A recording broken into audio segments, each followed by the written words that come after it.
Guten Tag, tervitused Viinist. Täna on tõepoolest suur päev. Loodetavasti on see esimene kord nii Iisraeli kui ka Noa Betani jaoks, sest see on esimene poolfinaal. Esimene kord, kui Noa Betan esitab oma laulu otse-eetris ja loodetavasti pääseb laupäeva õhtusesse suurde finaali.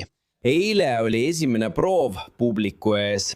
Laval oli suurepärane esitus. Noa vokaal oli suurepärane.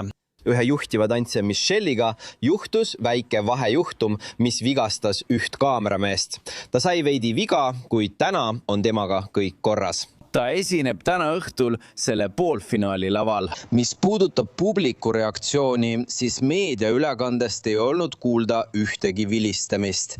Mina ei kuulnud samuti vilistamist. Inimesed, kes olid areenil, ütlesid mulle, et seal oli vaid mõned üksikud vilistamised, aga enamasti oli reaktsioon hea. Mõned inimesed tantsisid Noa Betani loo ajal, mõned plaksutasid tema esinemise lõpus. See on parem, kui viimase 2 aasta jooksul oli. Täna õhtul toimub esimene poolfinaal otseülekandega ja publikuga.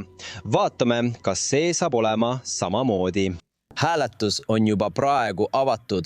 Inimesed, kes ei ole riigis, mis osaleb sellel Eurovisiooni võistlusel, saavad hääletada. Ameerikas, Kanadas või muudes riikides olevad inimesed saavad hääletada lehel esc.vote ja nad saavad hääletada kuni 10 korda Iisraeli, Noa Betani või mõne muu laulu poolt.